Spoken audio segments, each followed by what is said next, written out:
Hey everybody, welcome to my channel, or welcome back. I want you to remember who you are. And it's not the name. It's not your personality. It's not your past. It's not your future. It's not your family. You are the divine.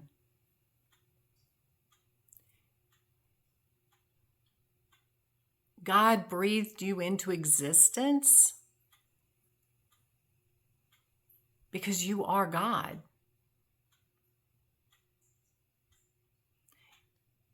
It's like when you exhale, the air that comes out of you was part of you. Now, don't get all scientific on me and go, well, yeah, but you're inhaling oxygen and you're exhaling carbon, whatever, that you don't need anyway. Wrong answer. Yes, that's true, but that's not what I'm talking about. When they say God is as close as your breath, that's why your breath, your existence, your everything is the divine. You are not separate from God at all, ever have been, ever will be.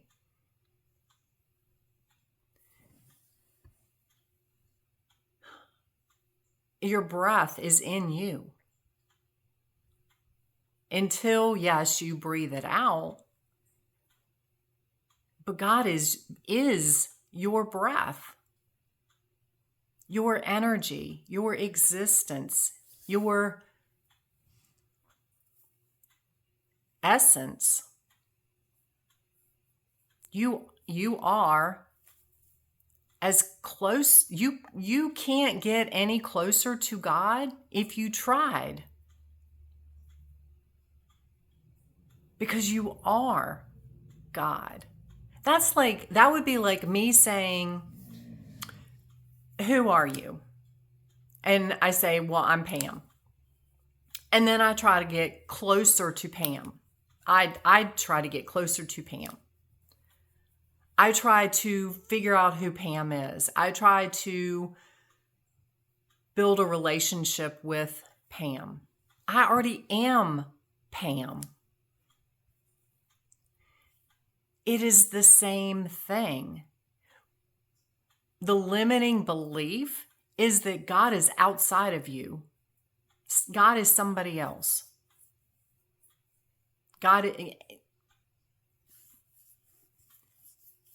Because when you put a name on it, it limits everything.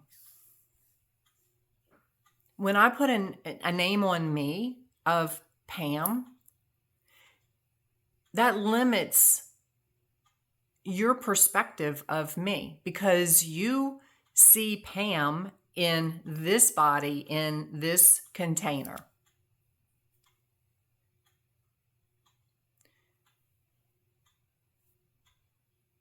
It's the same thing with God. You put a name on it, even saying the Creator, even saying Spirit or Source or God just is. That ultimate energy of everything, everybody, everywhere just is. Everything you see, every breath you take, everything you taste, feel, experience is God, is the divine.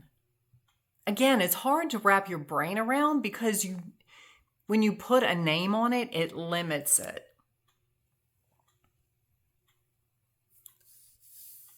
We have to get out of the mindset of limit. And I still call that energy, that everything God because that's just how I relate to it.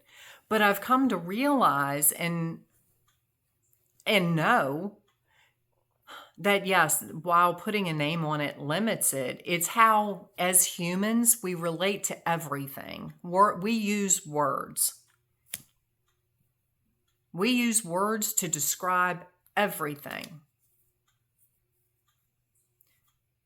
That in itself is a limit because there are things that are undescribable. The power of love is infinite. It's undescribable. So you can say infinite, you can say love, but again, putting a word on it confines it by meaning, by definition. Every definition of every word everywhere in our vocabulary is a sentence, is a paragraph with a period at the end of it.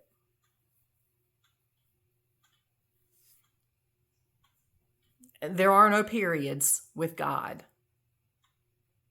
There are none. So,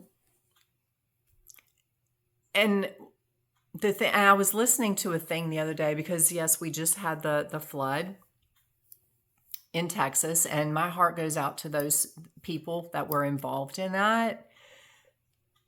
And I was listening to a rabbi. It was one of those clickbait things where, oh, the rabbi saw, something that everybody else missed. And I was like, oh, well, let me see.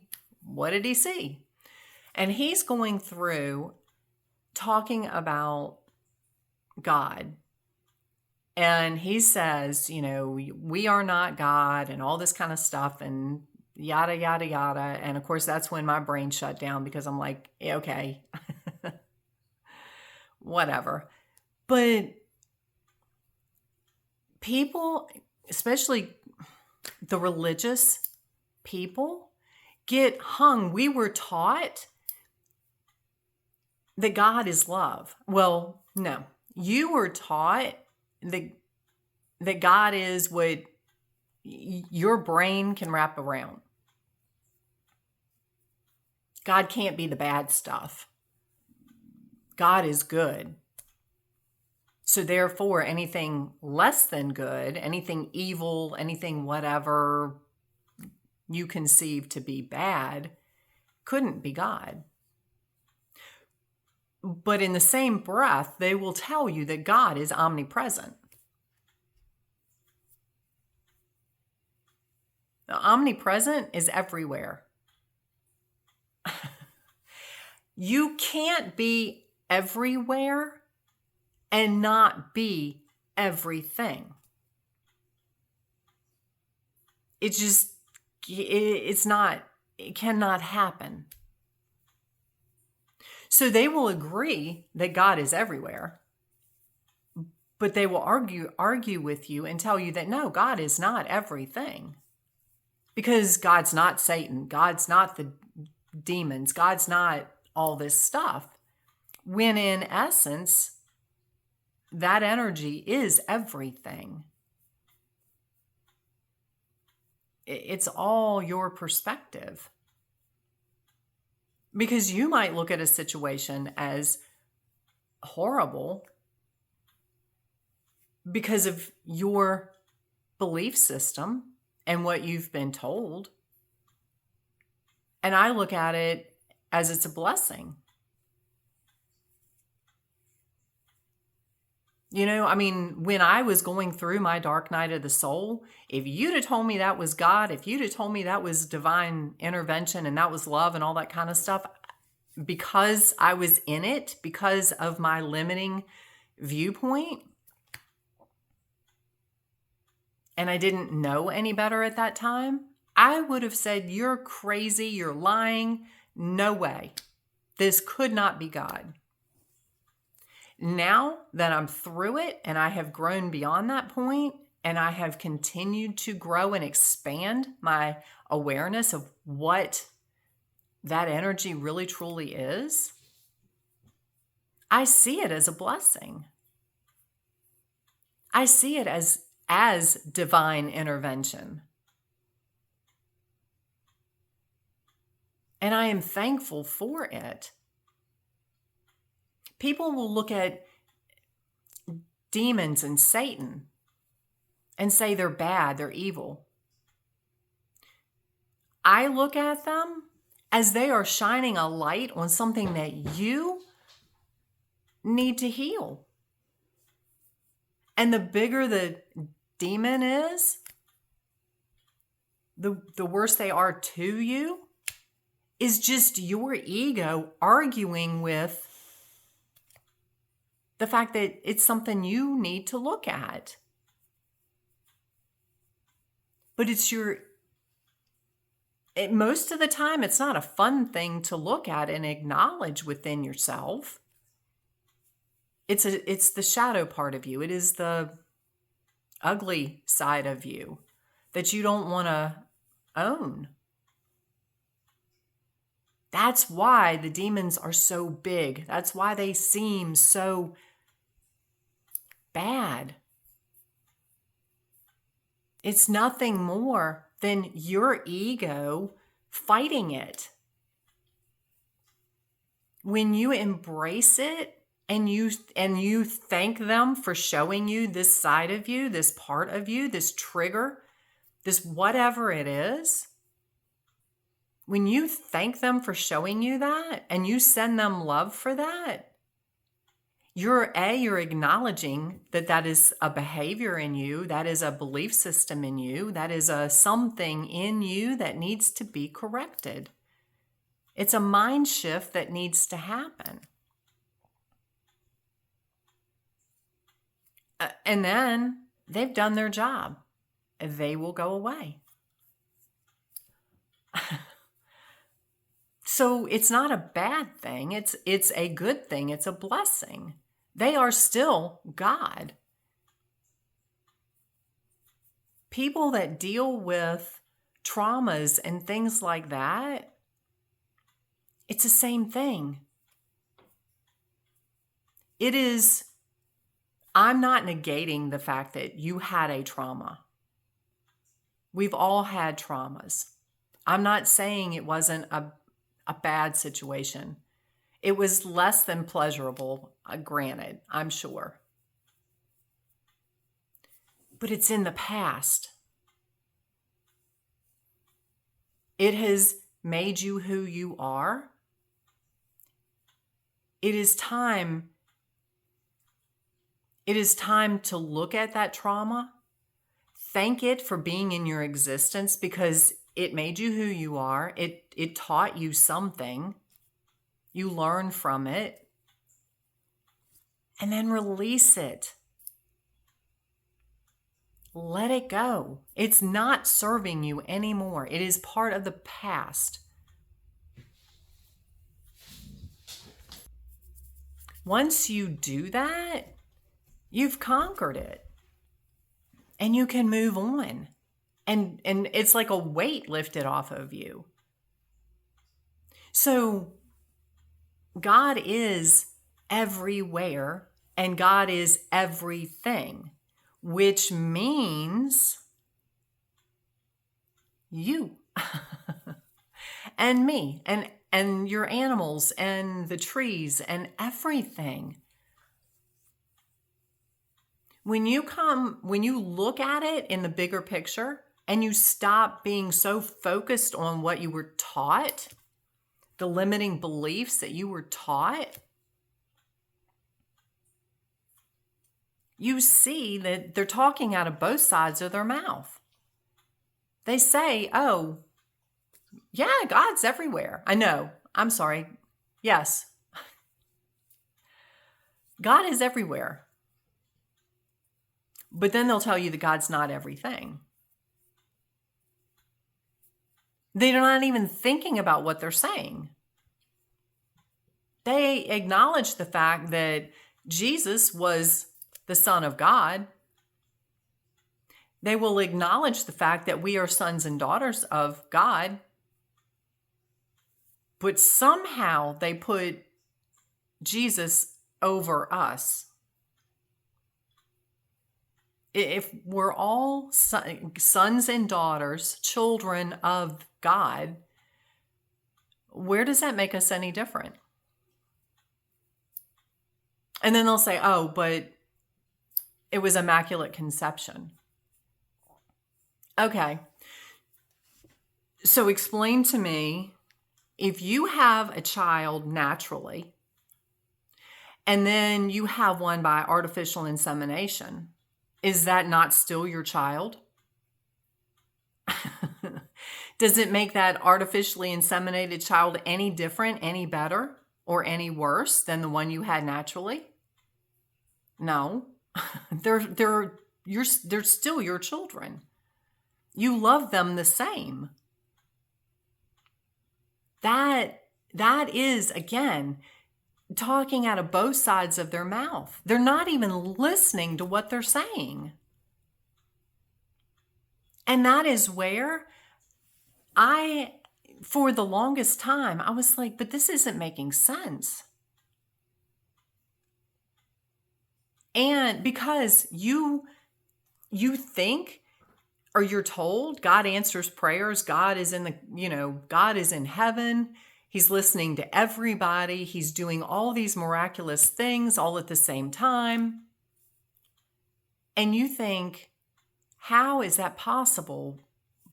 Because God made man in his own image. So therefore, that leads you to believe that God is a man in a cloud somewhere in heaven.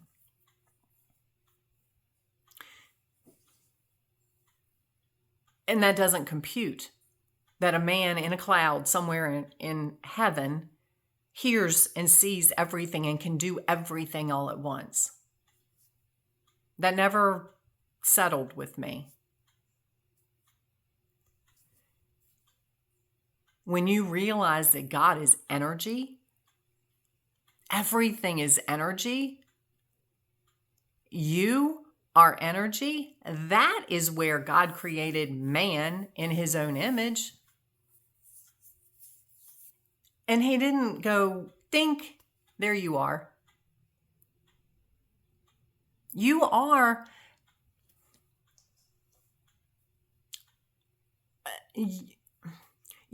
energy, just like everybody, everything else, just like God. The only thing differentiating you from everybody else is why you're here. Your soul. You're still energy. You're still the divine. You still are everything. It is like that drop of water in the ocean. It's no less ocean than any other drop of water. Just because you take it out of the ocean doesn't mean it's not water anymore. You just took that drop of water and put it in a glass and drank it. Or fed an animal with it. Or used it to water your garden or whatever. It was for a different purpose. It doesn't mean it's less than water. It's the same thing with you. You are a drop of the divine that chose to come here in this existence to have this experience, to co-create with everybody else around you. It doesn't mean you're less of God than you started out as. So I hope this makes sense. A lot of that was coming through as I was sitting here. I love being a channel for the divine.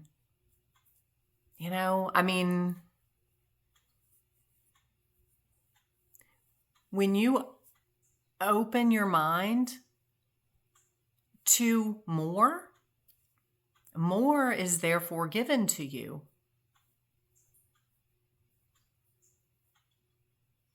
So again,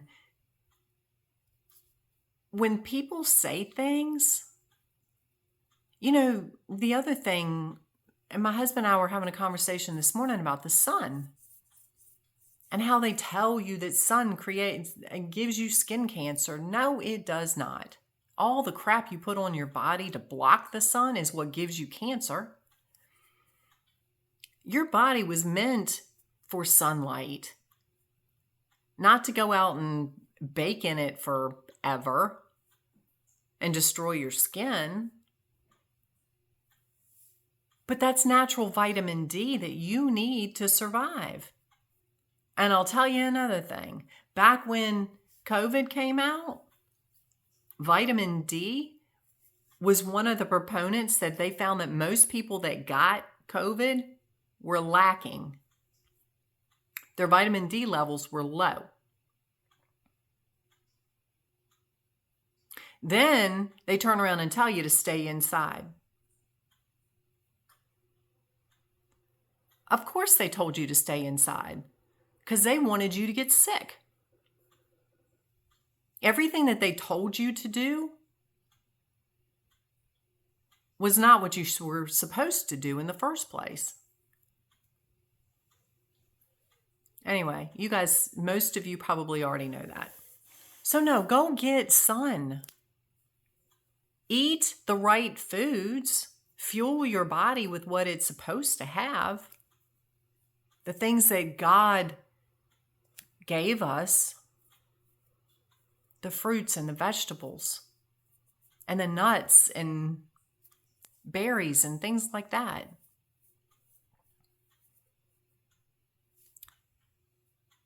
Drink clean, pure water. Stay away from the processed crap. Everything that they've told you to eat and drink, there's an agenda behind everything. So again, they're talking out of both sides of their mouth. See the bigger picture. Open your mind, change your mindset, and live your heaven on earth. Because when you shift your mindset and you start to see that everything is God, it's easier to see that even what you would have thought is bad is still God. It's just playing out in a different role. Playing out for a different reason. Everything happens for a reason. And a lot of times, once you get through that bad, you see why. And a lot of times you are like, thank God that happened. Well, hello.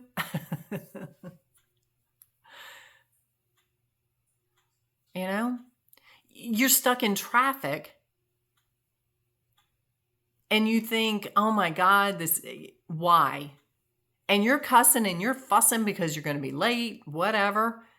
And then you get like a little ways down the road and you see this big pileup, this big accident. And you think, you just missed it by nanoseconds. And then you're thanking God that you were stuck in traffic because you missed all that stuff.